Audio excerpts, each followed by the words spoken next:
अस्सलाम वालेकुम स्टूडेंट्स अब जो हम लोग ये करने जा रहे हैं वो हमारे पास है नॉन स्टैंडर्ड इलेक्ट्रोड पोटेंशियल और non equation.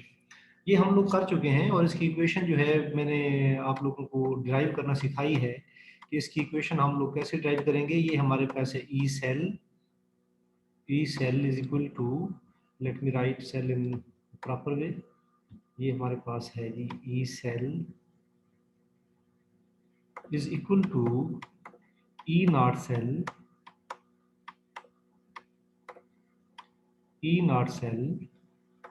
minus 0.059 over n log of q। ये हमारे पास इक्वेशन है। पहले मैं आप लोगों को इस इक्वेशन को अप्लाई करना सिखाऊंगा कि इस इक्वेशन को हाफ सेल पे अप्लाई कैसे करते हैं, हाफ सेल पे, और फिर एक कंप्लीट सेल पे कैसे अप्लाई करते हैं मैं आप लोगों को ये सिखाऊंगा। हाफ सेल पे अप्लाई कैसे करते हैं और कंप्लीट सेल पे अप्लाई कैसे करते हैं। तो सबसे पहले मैं आप लोगों को बताता हूँ कि हाफ सेल पे अप्लाई कैसे करते हैं और इसका मतलब क्या है जब मैं ये कहता हूँ कि हाफ सेल पे अप्लाई करें। तो आप लोगों को पता है कि जो कॉपर आयन है उसकी रिडक्शन पोटेंशियल की वैल्यू क्या है। कॉपर आयन की रिडक्शन पोटेंशियल की वैल्यू है E naught is equal to plus 0.34 volt. 0.34 volt ये रिडक्शन पोटेंशियल कॉपर की कब, जब कॉपर की स्टेप को कॉपर आयन के 1 मोलर सॉल्यूशन के अंदर डिप करें। ये वैल्यू उस वक्त है जब कॉपर आयन के अंदर कॉपर के स्ट्रिप को कॉपर आयन के 1 मोलर सॉल्यूशन में डिप करें। टेम्परेचर 298 केल्विन, प्रेशर 1 मोलर, तो ये वैल्यू है। अब मैं आप लोगों से ये कहता हूं कि आप लोग ये फाइंड करें, अगर कॉपर की जो स्ट्रिप है, ये कॉपर की स्ट्रिप है, इसको कॉपर आयन के 1 मोलर सॉल्यूशन की बजाय अगर 0.1 मोलर सॉल्यूशन में डिप किया जाए, 1 मोलर की बजाय 0.1 मोलर में डिप किया जाए, फिर हमारे पास जो सेल का पोटेंशियल है, इसको अभी चूंकि ये भी हाफ सेल है, इसको ई नॉट सेल कह दें, तो ये हमारे पास क्या है, ये हमारे पास ई सेल है जो कि हमने फाइंड करना है। अब एक बात बड़ी याद रखिए, ये लेक्चर इस वजह से इंपॉर्टेंट है कि ये जो कुछ हमने पीछे पढ़ा है उसकी एप्लीकेशन है। जब कॉपर की स्ट्रिप को कॉपर आयन के 1 मोलर सॉल्यूशन के अंदर डिप करते हैं तो हमारे पास पोटेंशियल की वैल्यू ये है। अब अगर कॉपर की स्ट्रिप को कॉपर आयन के 0.1 मोलर सॉल्यूशन में डिप करेंगे तो वैल्यू कुछ और होगी। वो जो भी कुछ वैल्यू होगी वो इस वैल्यू में से कुछ माइनस करने से या प्लस करने से वो वैल्यू हासिल होगी। इस वैल्यू में कुछ माइनस करने से या प्लस करने से। इस वजह से अब जरा इस फार्मूले को गौर करें, इस फार्मूले पे ये चीज हमने फाइंड करनी है। स्टैंडर्ड कंडीशन के तहत वैल्यू क्या है वो हमें दी गई है, इसके अंदर कुछ माइनस करेंगे तो हमारे पास जो है वो हमारे पास आ जाएगी कि इसकी वैल्यू क्या है। अब हम लोग इसको करते हैं। सबसे पहले हमने इक्वेशन बनानी है। इक्वेशन क्या है, रिडक्शन की इक्वेशन कैसे लिखते हैं, लिखते हैं Cu+2, कॉपर आयन है, ये 2 इलेक्ट्रॉन गेन करते हैं, तो हमारे पास क्या बनता है, कॉपर एटम बनता है। एक बात याद रखने की है, वो ये है जो आयन्स हैं वो हमेशा एक्वस फॉर्म में होते हैं। आयन्स हमेशा एक्वस फॉर्म में होते हैं और हमारे पास जो ये एटम होते हैं ये हमेशा सॉलिड फॉर्म में होते हैं। एटम सॉलिड फॉर्म में रहते हैं, स्टेप के ऊपर बनते हैं। अब अगर मैं लॉग क्यू जो है, ये जो हमारे पास यहाँ पे लॉग क्यू लिखा है, इसकी वैल्यू अगर मैं आप लोगों के सामने फाइंड करना चाहूँ लॉग ऑफ क्यू की, तो वो वैल्यू क्या होगी, लॉग ऑफ क्यू की वैल्यू होगी लॉग ऑफ क्यू क्या होता है, प्रोडक्ट की कंसंट्रेशन डिवाइडेड बाय रिएक्टेंट की कंसंट्रेशन। प्रोडक्ट की कंसंट्रेशन डिवाइडेड बाय रिएक्टेंट की कंसंट्रेशन। कंसंट्रेशन और एक्टिविटी में फर्क है, वो मैं आप लोगों को एक अलग लेक्चर में बताऊंगा। अब यहाँ पे हमारे पास लॉग ऑफ, याद रखें जो सॉलिड सब्सटेंस होती है उसकी कंसंट्रेशन की वैल्यू हमेशा 1 लेते हैं। अब यहाँ पे प्रोडक्ट क्या है, कॉपर एटम है, इसकी जगह पे क्या आएगा 1 डिवाइडेड बाई, ये हमारे पास आयन की फॉर्म में है तो यहाँ हम लिखेंगे कॉपर +2, कंसंट्रेशन ऑफ कॉपर +2। ये हमारे पास लॉग ऑफ क्यू की वैल्यू है। अब नॉस्ट इक्वेशन में हम लोग इसकी वैल्यू पुट करेंगे। अब जरा देखते हैं, हमारे पास सबसे पहले क्या है, ई सेल है। ये हमने फाइंड करना है कि जब कॉपर की स्टेप को कॉपर आयन के 0.1 मोलर सोल्यूशन में डिप करें तो उसकी वैल्यू क्या होगी। तो कॉपर की स्टेप को 1 मोलर सोल्यूशन में डिप करें तो वैल्यू ये है। इसी वैल्यू में कुछ ऐड करेंगे या कुछ सब्ट्रैक्ट करेंगे तो हमारे पास 0.1 मोलर में डिप करने से जो वैल्यू उसका आंसर आएगा। तो हमारे पास क्या बना, ये हमारे पास बना E naught cell minus 0.059 divided by n, और यहां हमारे पास बना log ऑफ, अब Q की जगह क्या है, log Q की जगह बन गया 1 divided by concentration of copper ion, concentration of copper ion बन गया। अब जरा देखें वैल्यू पुट करें, हमने ये वैल्यू तो निकालनी है कि सेल की वोल्टेज क्या होगी। ई नॉट सेल क्या है, यानी स्टैंडर्ड कंडीशन के तहत इसकी वैल्यू क्या है 0.34 वोल्ट, ये वैल्यू है,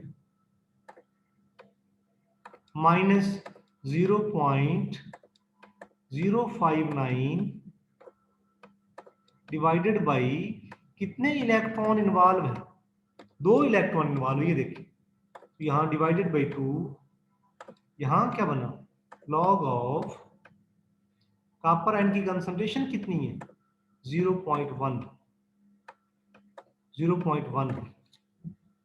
अब ये 0.1 क्या है, जरा इसको मैं अब सिंप्लीफाई करने जा रहा हूं। तो ये हमारे पास क्या बना, ये हमारे पास बना 0.34 माइनस 0.059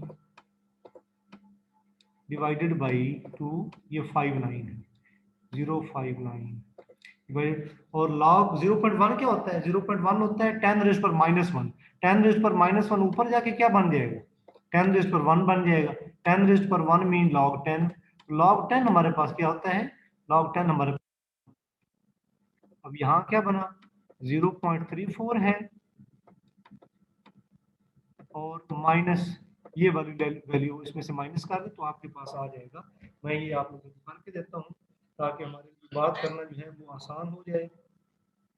ये हमारे पास बनता है 0.059 डिवाइडेड बाई 2, 0.0295, 0.0295। और अब मैं सेल की जो वोल्टेज है वो मालूम करना चाहता हूँ, तो वो हमारे पास 0.34 में से इसको माइनस कर देंगे, ये बनता है 0.3105 वोल्ट। अब देखें और याद रखें आप लोग, जब कॉपर की स्टेप को कॉपर आयन के 1 मोलर सॉल्यूशन में डिप करते हैं तो जो वोल्टेज डेवलप होता है, पोटेंशियल डेवलप होता है, उसकी वैल्यू ये है। और अगर इसको 0.1 मोलर सॉल्यूशन में डिप करें, जो पोटेंशियल की वैल्यू है वो इसी वैल्यू में से कुछ ना कुछ माइनस करने से हासिल होती है, ये वो वैल्यू ये है। तो 1 मोलर सॉल्यूशन में डिप करने से वोल्टेज की वैल्यू ये है, 0.1 मोलर सॉल्यूशन में डिप करने से जो वोल्टेज की वैल्यू है वो ये इस इक्वेशन की एप्लीकेशन है कि जो आपके पास इलेक्ट्रोकेमिकल फ्रीज है उसमें जो वैल्यूज दी गई हैं वो स्टैंडर्ड कंडीशन के तहत है 1 मोलर सॉल्यूशन में डिप करने से। अगर 1 मोलर सॉल्यूशन के अलावा किसी और सॉल्यूशन में डिप किया जाए तो फिर जो वैल्यू है वो इसी वैल्यू में से कुछ कम या ज्यादा होगी, और वो निकालने का तरीका ये है जो मैंने आप लोगों को बताया है। ये है कि एक हाफ सेल के ऊपर हम लोग कैसे इस्तेमाल करते हैं एक हाफ सेल के लिए। अब अगर यहाँ 0.1 मोल है, अगर यहाँ 0.01 मोल हो तो फिर कैसे फाइंड करते हैं, वो भी आप लोगों की असाइनमेंट है। तो ये 0.1 मोल की जगह पे अगर 0.01 मोल हो तो फिर हम लोग ये वैल्यू कैसे फाइंड करेंगे, ये आप लोगों की असाइनमेंट है और आप लोग ये करेंगे। तो हाफ सेल आप कुछ और एग्जांपल भी कर सकते हैं, और ये मैं आप लोगों को पेपर के अंदर भी इस तरह का क्वेश्चन जो है वो दे सकता हूँ कि आप लोग ये वैल्यूज जो हैं हाफ सेल के लिए how will you calculate these values, आप लोग ये वैल्यूज कैसे फाइंड करेंगे। अब एक एग्जांपल जो है वो हम लोग कंप्लीट सेल के लिए भी लेना चाहते हैं कि कंप्लीट सेल के लिए जो वैल्यू है वो क्या है।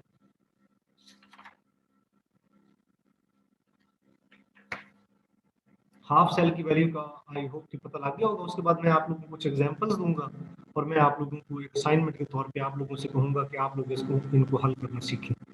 अब एक कंप्लीट सेल की एग्जांपल मैं आप लोगों को देना चाहता हूँ। कंप्लीट सेल के केस में हम लोग इसको कैसे करते हैं। कंप्लीट सेल, अब कंप्लीट सेल के केस में आप लोग देखें, हमारे पास जो एग्जांपल है वो क्या है, जिंक की एक स्ट्रिप है, उसको जिंक आयन के सॉल्यूशन में डिप किया हुआ है। जिंक की स्ट्रिप को जिंक आयन के सॉल्यूशन में डिप किया गया है, कीप इन माइंड। और जिंक आयन का सॉल्यूशन कितना है, वो 0.01 मोल, 0.01 मोल। और फिर साल्ट ब्रिज आ जाती है बीच में। और फिर क्या है, फिर कॉपर आयन जो है उनके अंदर कॉपर की स्ट्रिप डिप की गई है, कॉपर की स्ट्रिप डिप की गई है। और कॉपर आयन की जो कंसंट्रेशन है वो 0.1 मोल। तो ये हमारे पास है। अब इसमें एक चीज जो है वो ये है, अगर हम लोग देखना चाहते हैं कि इक्वेशन, अब आपको पता है कि जब इनको 1 मोलर सॉल्यूशन में डिप करते हैं, पहले मैं आप लोगों को वो बताना चाहता हूँ कि अगर जिंक जो है वो जिंक आयन में डिप किया जाए और जिंक आयन का सॉल्यूशन 1 मोलर हो, 1 मोलर सॉल्यूशन हो, अगर जिंक की स्ट्रिप को उसमें डिप करें और इस तरह कॉपर आयन जो है, कॉपर आयन और वो 1 मोलर सॉल्यूशन हो, तो इसकी वोल्टेज हम लोग कैसे फाइंड करते हैं सेल की, वो आप लोग पहले उसकी वोल्टेज फाइंड करने का तरीका जो है वो आप लोग पहले मैं आप लोगों को बता चुका हूँ। वो तरीका क्या है, वो तरीका ये होता है कि E not cell is equal to E naught या reduction potential of cathode, E not cathode minus E not anode. अब इसमें से हम डिसाइड कैसे करेंगे कैथोड कौन सा है और एनोड कौन सा, ये E not cathode minus E not anode. हम इसमें से डिसाइड कैसे करेंगे, जरा वो देखें आप लोग। अब आपको पता है कि जो रिडक्शन पोटेंशियल है वो लिखते कैसे हैं, जो जिंक है, जिंक प्लस 2, जिंक प्लस 2 को जब जिंक में रिडक्शन पोटेंशियल वैल्यू लिखने का तरीका ये है, और इसकी वैल्यू क्या है माइनस 0.76 वोल्ट, ये reduction potential of, reduction potential लिखने का तरीका ये प्लस 2 है तो इधर 0 है। इसी तरह कॉपर प्लस 2, ये हमारे पास कॉपर 0 है और इसकी रिडक्शन पोटेंशियल की वैल्यू क्या है 0.34 वोल्ट। अब हम इस सेल की पोटेंशियल कैसे फाइंड करेंगे, तो ये तरीका मैंने आप लोगों को ऊपर बताया। अब इन दोनों में से हमें क्या पता कि कैथोड कौन सा है एनोड कौन सा है, तो कम वाली वैल्यू एनोड की है, ज्यादा वाली कैथोड की है, ये मैं आपको पहले भी बता चुका हूँ। E not cell is equal to E not cathode minus E not anode. Cathode के तौर पे काम कौन करता है, जिसकी वैल्यू ज्यादा हो। ज्यादा वैल्यू यहाँ किसकी है, ये है प्लस 0.34 वोल्ट, 0.34 वोल्ट। ये हमारे पास क्या है, ये हमारे पास कैथोड की वैल्यू है, माइनस एनोड की वैल्यू माइनस 0.76 वोल्ट साथ लिख दें। तो ये क्या बना 0.34 volt minus minus plus 0.76 volt, और हमारे पास जो वैल्यू बनी वो बनी 1.10 वोल्ट।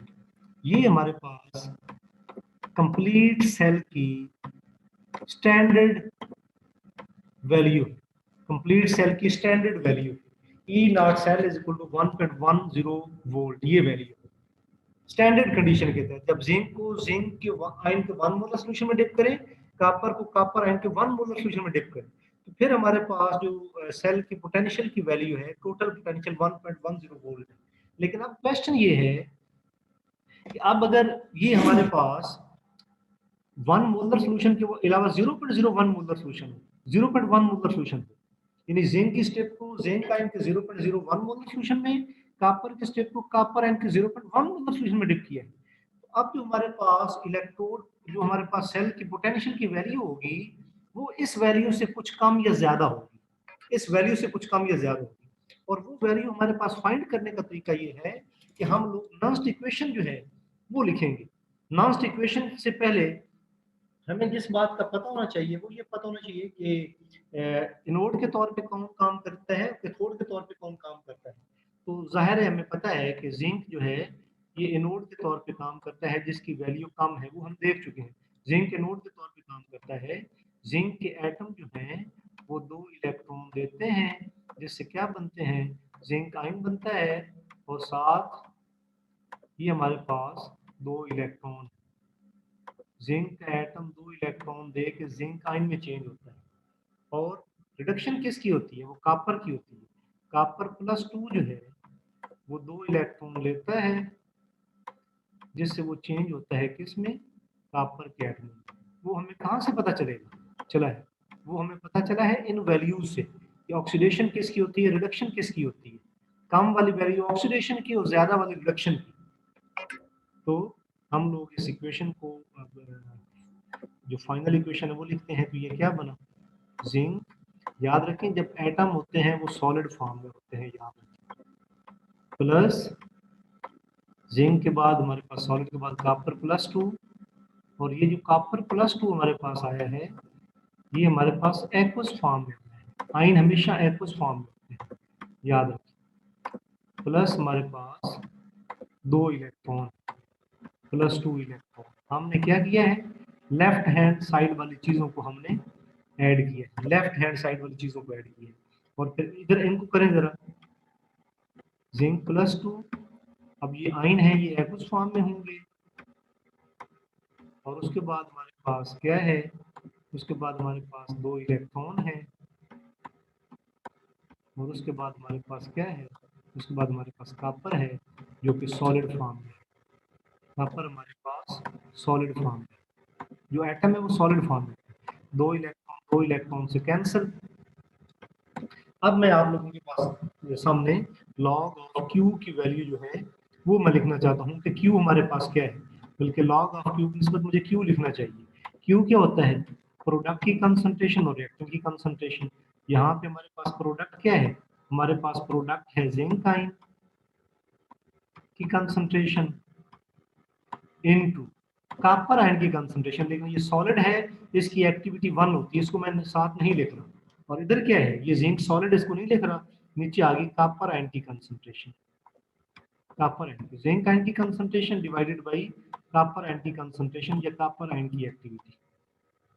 ये अब हमारे पास जब स्टैंडर्ड कंडीशन के तहत हूँ तो जो सेल की वोल्टेज है वो ये निकलती है। जब ये 1 मोलर के अलावा कुछ और कंसंट्रेशन हो तो फिर इसकी वैल्यू क्या होगी। अब हम लोग अप्लाई करते हैं जी नॉन्स्ट इक्वेशन। लेकिन याद रखें नॉन स्टैंडर्ड कंडीशन के तहत जो सेल के पोटेंशियल की वैल्यू होगी वो इसी वैल्यू में कुछ कम या कुछ ज्यादा होगी, जो ई नॉट सेल है। और ई नॉट सेल कैसे निकालते हैं, E naught cathode minus E naught anode. और इन दोनों में से कैथोड कौन सा है, एनोड कौन सा है, जो कम वाला है वो हमेशा एनोड होता है, ज्यादा वाला कैथोड होता है। अब मैं आप लोगों के सामने जो नॉन्स्ट इक्वेशन है वो लिखता हूँ। नॉन्स्ट इक्वेशन लिख के हम लोग फाइंड करने की कोशिश करते हैं नॉन्स्ट इक्वेशन कि अगर नॉन स्टैंडर्ड कंडीशन हो तो उसके लिए क्या वैल्यू होती है। तो नॉन्स्ट इक्वेशन में लिख रहा हूँ जी, वो हमारे पास नॉन्स्ट इक्वेशन क्या है, नॉन्स्ट इक्वेशन होती है E cell is equal to E naught cell, और E naught cell minus 0.059 divided by n log of q, log of q। आप जरा वैल्यू पुट करें, आपको पता है ई नॉट सेल क्या है, ई नॉट सेल होता है E naught cathode minus E naught anode. और उसकी वैल्यू भी हमने लिख ली है, वो 1.10 वोल्ट होती है जो भी हमने निकाली थी, माइनस 0.059 डिवाइडेड बाई कितने इलेक्ट्रॉन इन्वॉल्व है, 2 इलेक्ट्रॉन इन्वॉल्व है जो ऑक्सीडेशन और रिडक्शन में। तो मैं n की जगह 2 लिख दूंगा, लॉग ऑफ क्यू क्या है? क्यू देखिए वो होता है जिंक आयन की कंसंट्रेशन, जिंक आयन की concentration divided by copper ion की कंसंट्रेशन, कॉपर आयन की कंसंट्रेशन। तो ये अब यहाँ क्या बना, यहाँ हमारे पास बना 1.10 volt minus 0.059 divided by 2 log of, अब जिंक आयन की एक्टिविटी क्या है 0.01 डिवाइडेड बाय कॉपर आयन की एक्टिविटी क्या है 0.1। अब आप इसको जो है वो सॉल्व कर सकते हैं, मैं आप लोगों को सॉल्व करके बता देता हूँ। 1.10 आप लोग जब इसको कैलकुलेटर की मदद से आप लोग सॉल्व करेंगे 059, तो ये आपके पास जो बनेगा ये लॉग ऑफ 10 रेज़्ड पावर -1 बनेगा, याद रखिए लॉग ऑफ 10 रेज़्ड पावर -1। ये जो माइनस है ये शुरू में आके यहाँ मल्टीप्लाई हो जाएगा, बना 1.10 वोल्ट माइनस माइनस प्लस, जब यहाँ आके -1 मल्टीप्लाई हुआ, -1 शुरू में आके मल्टीप्लाई 0.059 डिवाइडेड बाई 2 और लॉग ऑफ 10 जो है वो हमारे पास 1 है, लॉग ऑफ 10 1। अब हमारे पास क्या बना, मैं इसको लिखता हूँ 1.10 प्लस इसको लिखते हैं तो ये बना 0.0295। इसको टोटल करने से जो हमारे पास बनता है वो बनता है 1.1295। तो अब आप लोग देख लें, जब जिंक की स्टेप को जिंक आयन के 1 मोलर सॉल्यूशन में और कॉपर की स्टेप को कॉपर आयन के 1 मोलर सॉल्यूशन में डिप करते थे तो हमारे पास जो इलेक्ट्रोड का पोटेंशियल आता था 1.1 वोल्ट आता था, लेकिन कंसंट्रेशन उसके अलावा कुछ और हो, जो हमने अभी देखी है ये वाली कंसंट्रेशन हो, तो हमारे पास इसी वैल्यू के अंदर कुछ ना कुछ ऐड करने से कुछ आया है, वो सेल की पोटेंशियल की वैल्यू हमारे पास ये आई है। तो आप लोग कई एग्जाम्पल जो है इस तरह सॉल्व कर सकते हैं। हाफ सेल की भी एक एग्जाम्पल करवाई है, एक कंप्लीट सेल के लिए एग्जाम्पल करवाई है, आपको कोई और एग्जाम्पल मैं दूंगा, एग्जाम में भी इस तरह के मैं क्वेश्चन दूंगा, आप लोग जितनी ज़्यादा प्रैक्टिस करेंगे इतनी कम है, तो इस तरह आप लोग आसानी से आप लोग सॉल्व कर सकते हैं। अल्लाह हाफिज़।